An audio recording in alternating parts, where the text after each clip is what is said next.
público espectador. Nos encontramos en la oficina del profesor Raúl Martínez Rosas, de la Escuela Nacional Preparatoria número 2, plantel Erasmo Castellanos Quinto. Hoy le vamos a realizar una entrevista. Bueno, ¿nos podría decir a todos los que no lo conocen quién es usted y a qué se dedica?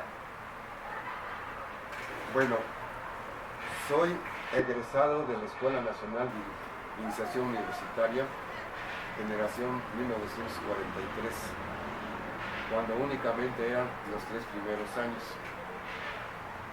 Entonces, en 1946, 45 que terminamos iniciación universitaria, pasamos como estudiantes en la preparatoria de San Miguel Alfonso, la preparatoria matutina, actualmente hoy la preparatoria 1, que se encuentra allá por Xochimilco.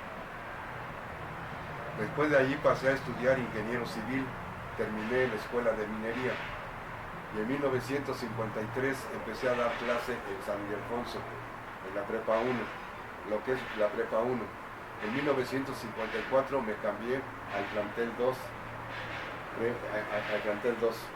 A la fecha sigo trabajando. ¿Por qué sigue trabajando? ¿Qué le ha dado por seguir ese? Bueno, ya estoy jubilado, pero cuando llegó el maestro, el director actual, el maestro Antonio Mesa, me dice: no te vayas, Raúl, te necesito como asesor. Y entonces me consiguió contrato como asesor. Yo me jubilé en 1998. O sea, usted no solo es profesor, tiene un cargo importante en la rectoría, bueno, de la prepa, dirección de la prepa. ¿De la qué? En la dirección de la prepa tiene un cargo importante. Bueno, sí, empecé a trabajar, empecé a trabajar primero como prefecto. Después de prefecto llegué a profesor. De profesor como secretario de apoyo. Después secretario académico mucho tiempo. Con base a su experiencia como trabajador, maestro y alumno, ¿cómo le han parecido los cambios en la prepa? Los cambios de la prepa han sido muy positivos a comparación cuando estábamos en el licenciado, ¿verdad? El licenciado, ¿verdad? Los salones no eran, uniformes. Había salones muy pequeños, salones muy grandes. Por esa razón todo el estudiantado los bautizó como la pirámide, las catacumbas, la vecindad, etcétera, etcétera. O sea, la escuela ha tenido muchos cambios para bien, hablando Claro que sí, la escuela ha tenido bastantes cambios, pero para bien, todo ha sido bastante positivo. Actualmente, por ejemplo, ya no se encuentra el famoso grupo de porros como le estaban mucho. La prepa 2 nunca tuvo porros, pero no tan fuertes como la 5, la 8, la 9 y todas las demás preparatorias. ¿A qué cree que se deba eso, profesor? ¿A qué? ¿A qué cree que se debe eso de que en esta prepa no haya tantos porros? ¿A qué se debe de que los porros? Sí. ¿A qué se debe de que en esta escuela seamos muy tranquilos? Sí. Bueno, pues digamos, generalmente el que dirigía los porros de la ¿cómo se llama? ¿De la porra UNAM, era el muchacho estudiante de medicina que le decían el palillo. Luego de ahí empezó a degenerar un poco porque empezaron en el estadio a aventar orines y etcétera, muchas cosas. Y entonces por eso cuando un muchacho se portaba mal le decían por. De ahí salió el nombre de por.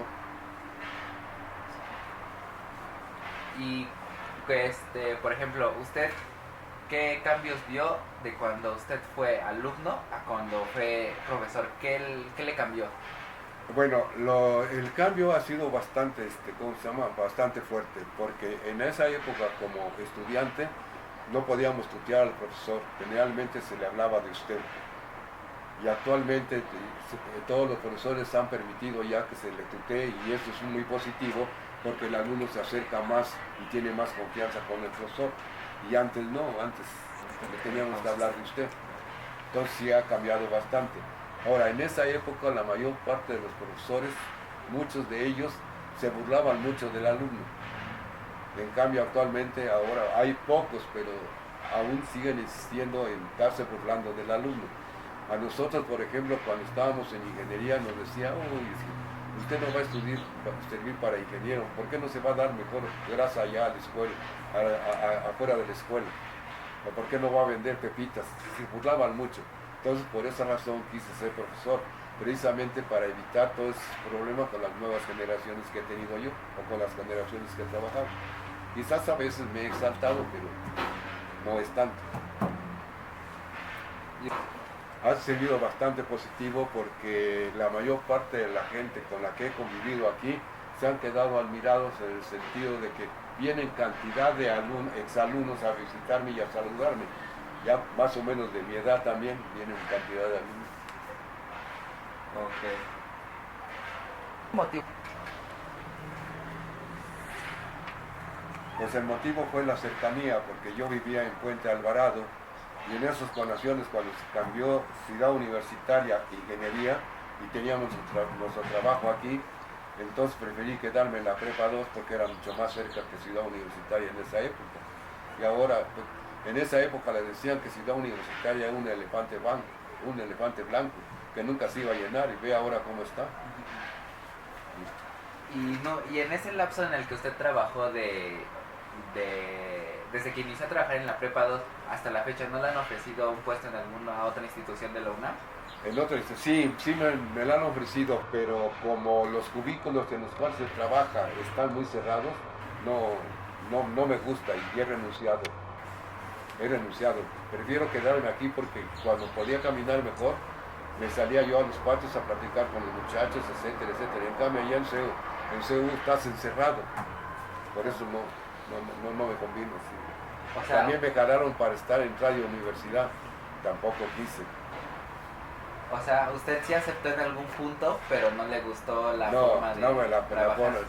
Y además mi trabajo estaba más cerca aquí en la casa que en la Prepa 8 o en cualquier otro lado. ¿Qué instituciones le ofrecieron ese trabajo? ¿Mandé? ¿Qué instituciones le ofrecieron ese trabajo? No te oigo bien. ¿Qué instituciones de la UNAM le ofrecieron ese trabajo? ¿Qué institución de la universidad me dio el trabajo? Ajá. La misma rectoría, en las oficinas de la rectoría, allí estaba trabajando. Pero me renuncié, nomás duré como 2 meses, 3 meses y renuncié y me vine. ¿Cómo qué puesto? Pues nada más como secretario de esa oficina. Ok. ¿Y usted recuerda algún director de este plantel? Bueno, he trabajado con todos los directores del plantel. Uno que recuerdo más pues fue el maestro Raúl Pozo Ortiz, porque él fue precisamente el que me dio la fuente de trabajo. Cuando llegó el maestro Raúl Pozo Ortiz, nada más estaba los primeros años de iniciación universitaria y él agregó los otros 2 años para formar el plantel 2. Y más adelante agregaron el tercer año a todas las planteles. Okay. ¿Y alguno que recuerde que haya hecho un cambio del término académico?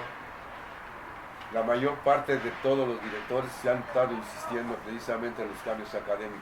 Siempre, la mayor parte de todos los profesores. O sea, esta prepa tiene ahora, con una Raúl buena López Chávez, que estuve yo como secretario, estaba el maestro del director, y él fue el que se organizó precisamente para conseguir estos terrenos y construir la escuela actualmente en Tezontle, con Raúl López Chávez y Armando Martínez Sierra. O sea que hemos tenido una buena lista de directores. Ellos fueron los que tuvieron el interés para conseguir el terreno y construir el edificio actual. Muy bien. Y luego ya con el maestro Mesa, pues se empeñó y ganó la construcción de iniciación universitaria, del edificio para iniciación universitaria. Y por ejemplo, un alumno que usted recuerde. Un alumno, pues Neri, el de astronauta, fue mi alumno el tercer año. Fanny Cano, la artista Fanny Cano, que murió en accidente de avión, fue mi alumno. ¿Y algún maestro que usted recuerde también en especial? ¿A quién? ¿Algún maestro que usted recuerde también en especial? Es que habla un poco más fuerte. ¿Algún maestro que usted recuerde en especial? ¿Algún maestro que recuerde de iniciación universitaria? Pues bastantes. Por ejemplo, de matemáticas, pues recuerdo al maestro Pimienta, al maestro Garibay, al maestro Holguín, al maestro Rojas, todos los que me dieron matemáticas. O al maestro Vito Alessio Robles, que lleva actualmente una calle su nombre, que nos dio Revolución Mexicana. Y en la preparatoria, el maestro que me dio analítica fue el ingeniero Barro Sierra, el director en paz descanse. Y él tenía esa costumbre, siempre que terminaba la clase nos decía, jovencitos, la clase es necesaria pero no suficiente. Entonces no entendíamos qué quería dar a entender con eso. Entonces levantamos la mano para que nos explicara de otra manera. Entonces nos lo explicó de esta manera: con la clase tienes idea del tema y de la unidad. Cómprate 3, 4 libros y resuelve todos los problemas de ese tema y esa unidad, y con eso será suficiente. ¿Qué nos dio a entender? Que no nos conformemos con la clase, que forzosamente tenemos que estar consultando libros. Y entonces algunos compañeros contestaban: bueno, y si el maestro no nos pide libros, tu obligación es conseguirlos tú, precisamente para que puedas seguir avanzando, porque la clase no te va a servir de nada. Es necesario, pero no suficiente. Entonces ellos le fomentaron el gusto por las matemáticas. De ahí, precisamente, en la forma que nos enseñó el maestro, el ingeniero Barros Sira, las matemáticas, pues me gustaron precisamente por otra razón. La mayor parte de mis compañeros me preguntaban: oye, Raúl, ¿cómo resuelvo este problema? ¿Cómo resuelvo esto? ¿Cómo resuelvo aquello? Y ahí me empezó a gustar y interesar desde año, dedicarme a la profesión de profesor. O sea, usted lo que entiendo es que prefiere mejor los términos de antes que usaban los profesores para dar clase. Los términos de antes para dar clase, bueno, no, actualmente el futuro va a ser que ya el pizarrón va a desaparecer 100%, el futuro, porque todo el mundo va a tener su computadora y el profesor también. Entonces todos van a estar ¿cómo se llama? Con ese futuro. Pero es más interesante el contacto directo del maestro con el chamaco, acercarnos a ellos, que ellos se acerquen a nosotros para que nos platiquen todos sus problemas que tienen, y si podemos resolvérselos, se los resolvemos. Pero la mayor parte de esta gente actual no quiere acercarse.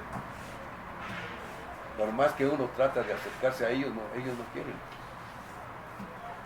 Entonces, ¿cómo le parecen los alumnos de ahora con los de antes?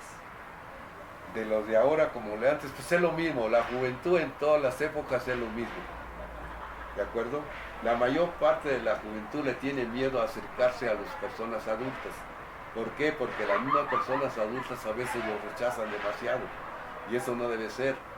La persona adulta debe acercarse a la juventud precisamente para tratar de evitar los errores que uno cometió como juventud, y esa juventud no lo cometa. Uno se los platica y etcétera, pero si lo quieren hacer ellos, pues ya es otro problema. ¿Y a qué cree que se deba eso? ¿A qué? ¿Y a qué cree que se deba eso? Pues es que actualmente la familia se está desbaratando. La mayor parte de los padres son profesionistas, entonces se dedican a trabajar y abandonan al hijo. No se acercan con los hijos, no convive con los hijos como las generaciones anteriores, en que la mamá no trabajaba, siempre estaba en la casa y era la que estaba encima del chamaco para que estuviera haciendo toda su tarea y estuviera estudiando. Y actualmente la familia se está desbaratando y eso le está haciendo mucho daño. Aquí actualmente hay chamacos que entran a las 7 de la mañana y yo los he visto que salen a las 5 de la tarde cuando salía yo más tarde. Y le preguntaba: oye, ¿por qué estás aquí? Es que no están, en mi familia no hay nadie en la casa. Hasta que mi padre o mi madre me viene a recoger, ya vienen los problemas. Y lo mismo con los profesores actuales. Ustedes, por ejemplo, con la mayor parte de los profesores, ¿quiénes se han acercado a ustedes de los profesores? El profesor Aurelio. Aurelio sí, Aurelio que él trabaja de otra manera. Y eso me gusta como el trabajo. O sea, ¿usted piensa que los problemas que hay ahorita estudiantiles vienen de parte de casa? En parte de casa y todo lo que nos rodea alrededor. Por ejemplo, otro problema: la mayor parte de la gente vive muy lejos. El transporte tiene que salir demasiado a tiempo para poder llegar temprano a la casa de las 7. Entonces muchos profesores no tienen esta tolerancia de darles esa oportunidad. Y entonces ahí viene otro tipo de problema también. Y es más, la gente actual no convive de 10 o 12 para ir a estudiar a una casa, por la misma razón, que viven muy lejos, y si salen a las 10 de la noche, después se presenta mucho problema. Y antes la ciudad era tan pequeña que todo el mundo podía irse a la Lindavista, por ejemplo. Yo vivía en Puente Alvarado y siempre nos íbamos a trabajar a la Lindavista con todos mis compañeros, o la Industrial, con todos mis compañeros que vivían ahí en la Industrial. O sea, ¿usted piensa que es muy importante la convivencia para poder Ah, tener un buen claro, futuro? si no convive uno, pues no hay relaciones. Ve, por ejemplo, cómo está el chamaco con su aparatito y con su tablet y con todo. Y está duro. En la misma familia, ya la televisión no les interesa, están con su teléfono, celular y todo. Y tú estás plática y todos los demás están con su aparato. Claro que es necesario, pero lo más importante es la convivencia. Precisamente todo lo que experimentamos nosotros como jóvenes y sufrimos es lo que debemos pasarle a la gente joven actual para que no lo sufra. Si esa gente no quiere hacer caso, ni remedio, ¿no? Ahí ya no podemos hacer nada. Tenemos entendido que este plantel se llama Erasmo Castellanos V. ¿Usted lo conoció? Yo lo conocí, fue mi maestro en 1947, me dio literatura universal y murió en 1955, ya estaba muy grande. Y yo le acompañaba a su casa que vivía en Tacuba para llevarle las bolsas para que le diera de comer a los gatos o a los perros. O sea, él era muy fan de los animales. Él apreciaba mucho a los animales y les daba de comer a los perros de la calle y todo, y en su casa tenía muchos gatos. Yo la acompañaba y la acompañaba aquí a la zapatería española a que se comprara las alpargatas, porque ya no usaba zapato porque era muy duro para su edad y todo. Entonces utilizaba no tenis, sino alpargata. ¿Y le gustaba tomar su clase? Sí, claro que sí, no era muy interesante. A mí no me, yo iba para ciencias, generalmente no me gustaba la literatura, ¿no? Es un error muy grande, pero en fin. Entonces de todas maneras tomamos clase con él. ¿Qué materia daba? Daba literatura universal, literatura mexicana y todo lo de Cervantino. Platicaba mucho de Cervantes. Él era un cervantista. Era cervantista, sí. Era muy buen cervantino. ¿Y Erasmo llegó a dar clase en Primo de verdad? ¿La qué? ¿Erasmo llegó a dar clase en Primo de verdad? Es que no te alcanzo a escucharlo. ¿Erasmo llegó a dar clase en Primo de verdad o daba clase en otra prepa? El Primo de verdad, licenciado Primo de verdad. Bueno, don Erasmo dio clases aquí en la prepa 1 también, y en la 2 también dio clases, y después se concentró en la 1. Es un chisme de pasillo lo que nos cuentan por ahí, pero queremos ver su versión de la historia. Tenemos entendido que él murió en el 55. La estatua muestra que está hecha en otra fecha y fue puesta en este plantel en otra. Él murió en el 55 y la estatua estaba en el jardín de Loreto. Entonces, con un exalumno que estaba trabajando en en el gobierno, y cuando estaba de director el maestro Herrera, León Vélez, entonces se reunieron precisamente para ir por la estatua y traerla aquí a la escuela. Estaba en Loreto y la trajeron aquí con un alumno que estaba trabajando en el gobierno y que tuvo la facilidad para traerla. ¿Y usted sabe cómo llegó a Loreto? Bueno, no, eso sí, no, yo desde antes de traerla aquí, sabía yo, ahí estaba en Loreto, porque en una ocasión, cuando no cabíamos ya en la preparatoria 1, en San Ildefonso, se formó un ramal enfrente de Loreto, y ahí estaba el estatua. Entonces, cuando se terminó la preparatoria 5, todo ese ramal nos mandaban a la prepa 5 como fundadores. Por esa razón también me cambié a la prepa 2, porque me quedaba muy lejos la prepa 5. ¿Y cómo fue que trajeron la estatua? ¿O tuvieron que pedir un permiso? Pues bueno, o se pidió permiso porque este chamaco trabajaba en el gobierno y tenía el poder pues en ese sentido, y eso fue por eso se trajo cómodamente, sin ningún problema.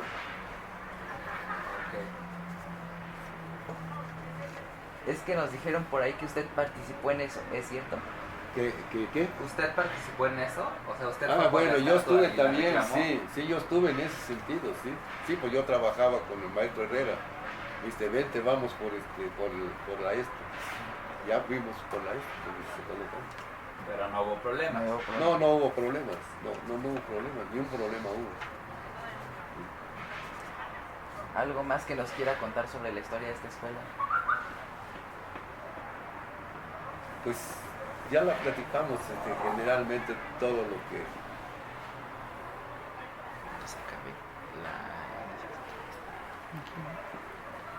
En una ocasión hice una excursión a Isla de Mujeres, Cozumel y Chetumal. Nadie la ha hecho.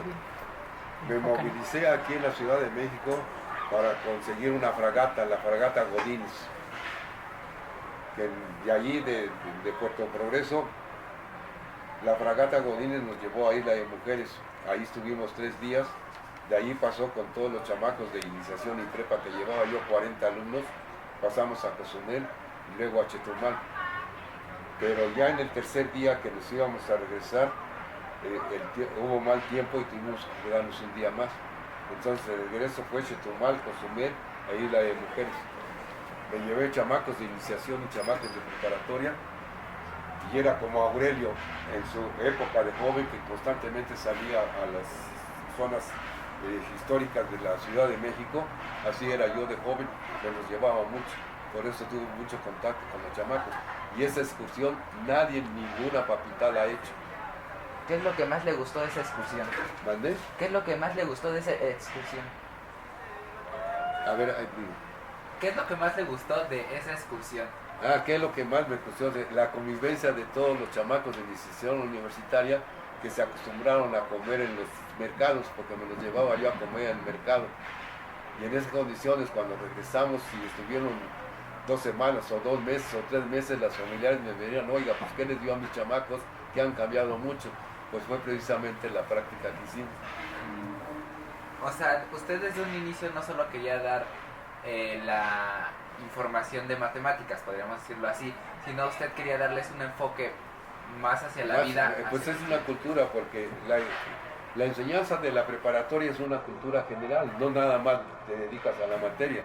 La mayor parte de los profesores de preparatoria nos daba 10 minutos para que platicáramos qué es lo que había sucedido en toda la República. Y él también nos expresaba qué es lo que está sucediendo, etcétera, etcétera. Actualmente muchos maestros no te platican nada de lo que está sucediendo. Si no tienes tú la información, de ahí en fuera nadie te lo platica. En cambio, todos los profesores de matemáticas, de física, cualquier profesor te daba 10 minutos y te platicaba de lo que estaba sucediendo en ese momento. Y eso era muy interesante. Entonces, ¿usted llevó a muchos alumnos de excursión? Sí, bastantes. Casi todo el sureste lo conocimos. Todo el sureste, toda la zona arqueológica del sureste la conocimos. No me gustó. Lo máximo que llegamos fue hasta Zacatecas. De ahí en fuera al norte nunca me gustó, porque la parte del norte es muy árida y eso nunca me gustó. Fue todo el sur lo que recorrí. Cuando usted fue alumno, ¿qué es lo que más le gustaba de la escuela? Cuando fui alumno, ¿qué es lo que más me gustaba de la escuela? Era el ambiente que había formado con todas las gentes que trabajaban. La mayor parte de los árabes que tenían comercio allí en el Correo Mayor, sus hijos estaban estudiando en esas condiciones, y yo conviví mucho con esas personas. Y entonces, cuando yo hacía mis problemas, me decían, oye, ¿por qué no me ayudas? Todos los ayudaba, pero les cobraba. Como sabía yo que tenían dinero, les cobraba yo dinero. ¿Y cuánto les cobraba, profesor? Pues digo, la comida en esa época era de 1.25.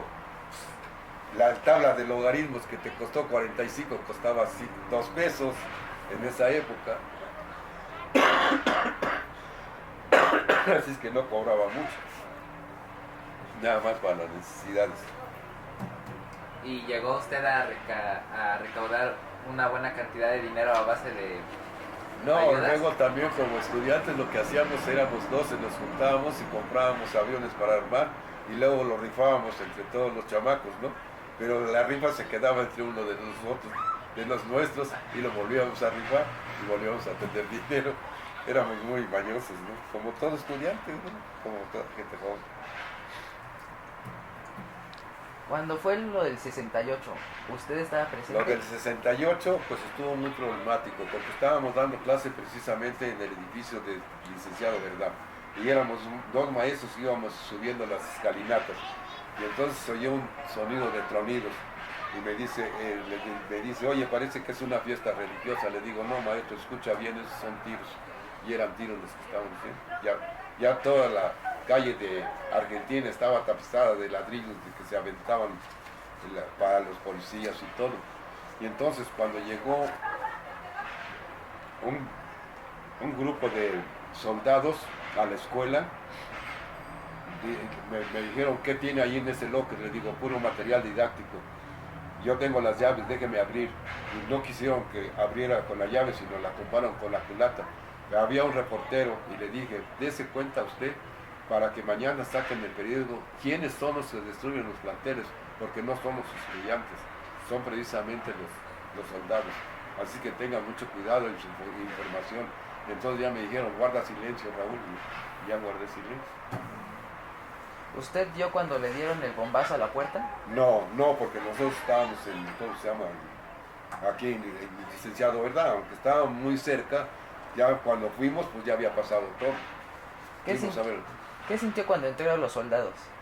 Por haber pasado. Pues un poco nervioso, pero la prueba está que al periodista le dije, vea usted quiénes son los que destruyen la escuela. Entonces, sí me aventé muy duro contra ellos en ese sentido. Ya el periodista ya se calmó y todo, ya después se calmó. ¿No vio nada más ese día? ¿No qué? ¿No vio nada más ese día? ¿No había más que? No vio nada más ese día, no sé. No observó. Bueno, porque creían que los chamacos de iniciación universitaria tenían armas. Y no es cierto, lo único que tenían eran puros palos. Era lo que tenían, pero no había armas ahí en la escuela. ¿No hubo muertos ese día en esa zona? ¿Muertes? Sí, en esa No, zona. bueno, de ahí no, de la parte de la escuela no. Solamente un auxiliar del laboratorio de biología que se lo llevaron. Cuando el maestro Paván llegó, me dice, oye, falta el auxiliar. Les digo, yo creo que sí se lo llevaron, maestro, porque sí estaba. Y entonces lo fuimos a buscar en Tlacuaque. Y allí estaba y ya lo recogimos. Ya. ¿Algún otro evento que usted recuerde muy significativo para la Prepa 2? Muy significativo para la Prepa 2, ¿qué? O sea, que haya hecho un cambio, o que usted recuerde porque haya sucedido algo muy específico. Pues el cambio más significativo que tuvo la Prepa 2 fue precisamente el plantel, el haber construido el plantel, porque ya con el plantel todos los salones eran, ¿cómo se llama? Uniformes. Y teníamos los laboratorios y etcétera, ¿no? Al cambio, allá había un solo laboratorio que para física y para química, pero era muy funcional. Lo mismo para biología, había 2 laboratorios, pero eran muy funcional. Y el cambio pues, fue el cambio rotundo, ¿no? Y un cambio malo, algo que haya visto que no funcionó muy bien. ¿De los cambios? Sí. No, pues bueno, recién llegado pues no había absolutamente nada de lo que hay actual de tanto comercio, ¿no? Y luego cuando aquí en la papelera había una papelera que hicieron unos condominios y toda esa gente que vivía allí, los chamacos extorsionaban mucho A a los jóvenes. Eso fue lo más malo, ¿no? Que actualmente los siguen extorsionando algunos. Cuando salen no acompañados y todo, pues los llegan a asaltar.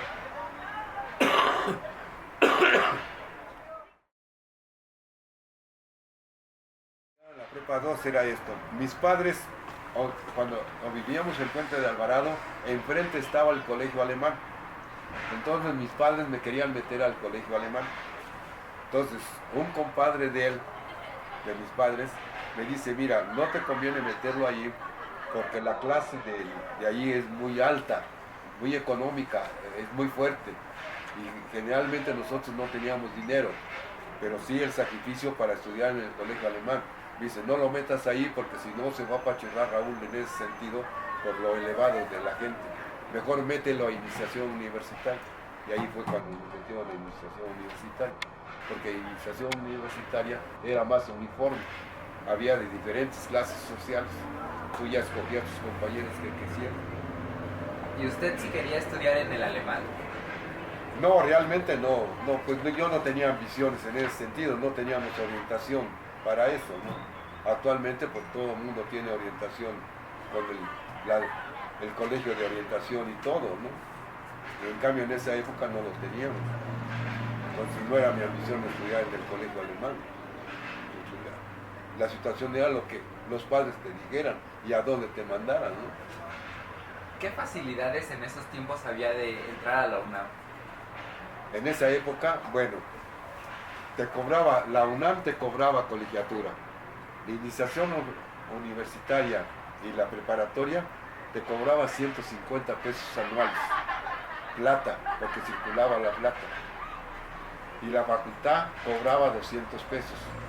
Entonces, cuando yo llegué a la facultad, la única facilidad que te daba la universidad es que te daba la beca de no pagar la colegiatura hasta que no terminaras y presentaras el examen profesional.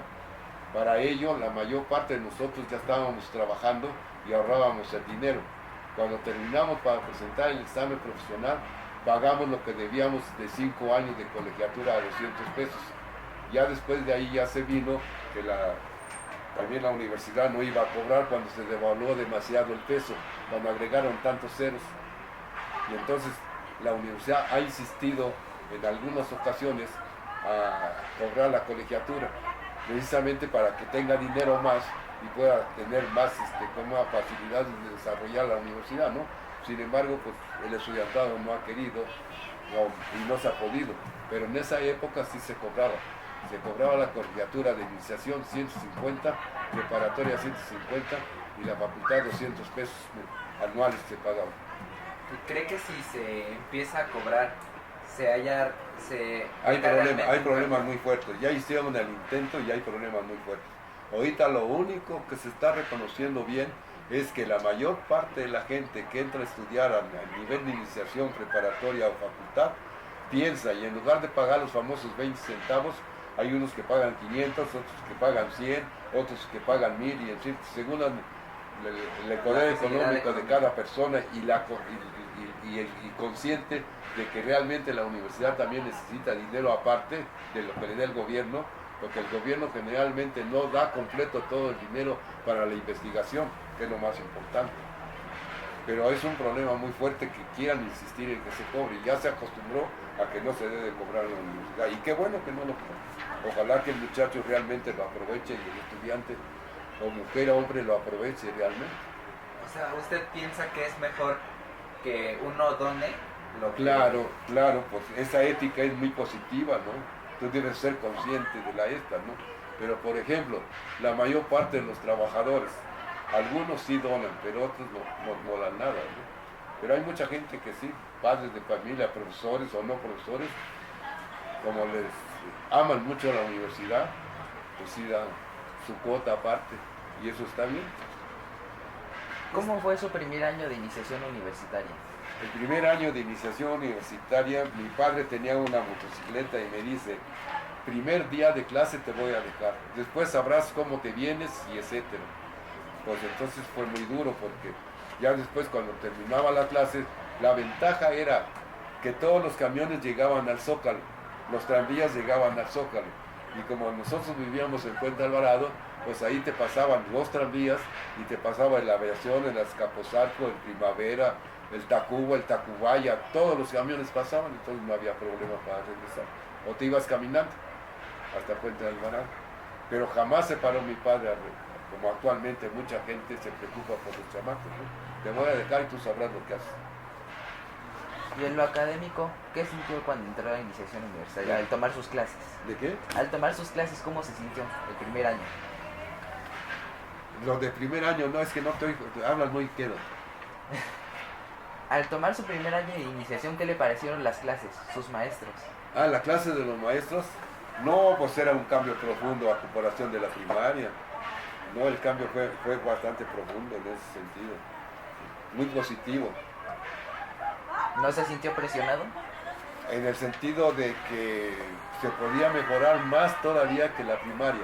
La primaria en esa época estaba bastante correcto, nos enseñaban perfectamente bien, salíamos con muy buena ortografía y sabíamos, interpretar muy bien la lectura. En cambio ahora la primaria está saliendo muy mal. ¿Y a qué cree que se deba? Pues se debe precisamente a toda la política que existe, ¿no? Que la gente no estudie para que realmente progrese la república, sino que tenga gente sin conocimiento para tenerla de esclavo, para que las gentes nada más que tienen el poder económico se hagan más ricas a la explotación de los chamacos. Y eso hay que tener mucho cuidado. O sea, ¿usted piensa que el gobierno quiere tener ignorante al pueblo para poder progresar?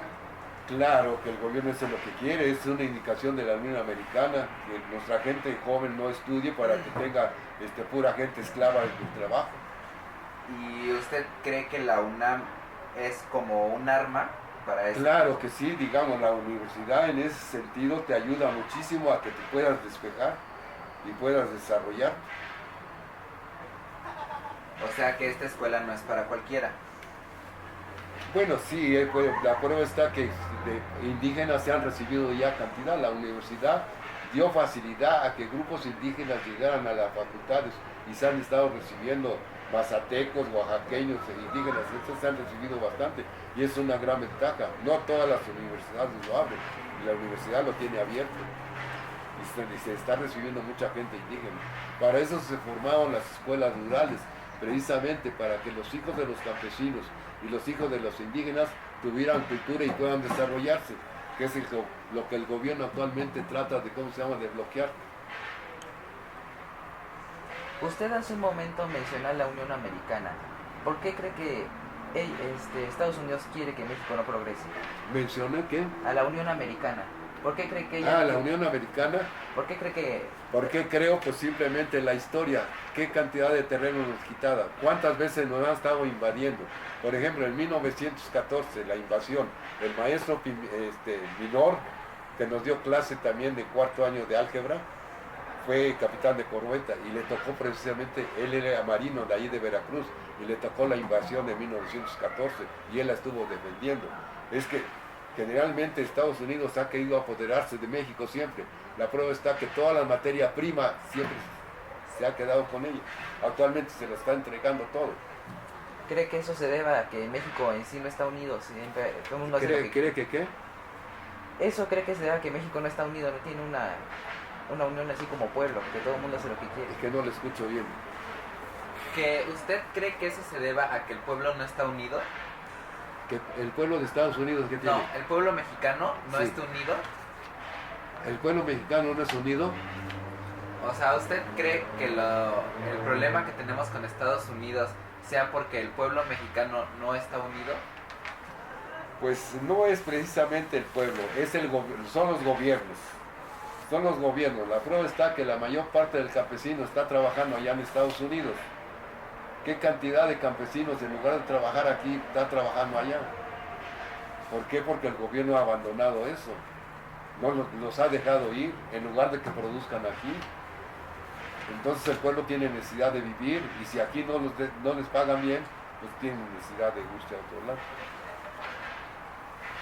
O sea, el cambio lo podemos hacer si el gobierno da mejores resultados Claro, para el campesino. claro. Ve ahorita, por ejemplo, qué cantidad de fuentes de trabajo para la gente joven ha abierto.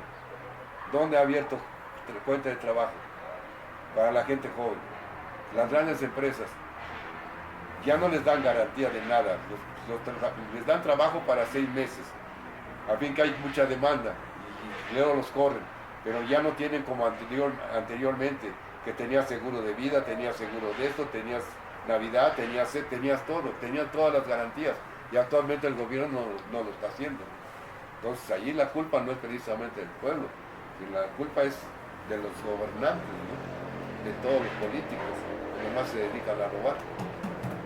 Bueno, ya porque si no, luego me mando mucho de estar hablando de política. Entonces antes de despedirnos, ¿quisiera usted agregar algo más? ¿Mandé? Antes de despedirnos, ¿usted quisiera agregar algo más? No, ya con eso es suficiente, yo creo que ya. ¿Suficiente? Muchas gracias, profesor. No, al contrario, ojalá les haya servido. Pues muchísimas gracias. Quiero agradecer al profesor que hoy nos concedió una entrevista. Aprendimos mucho de la historia de la UNAM y de nuestro México. Ojalá nos volvamos a ver. Gracias. También le agradecemos al maestro Aurelio y a la maestra Belia por orientarnos y corregirnos cuando tuvimos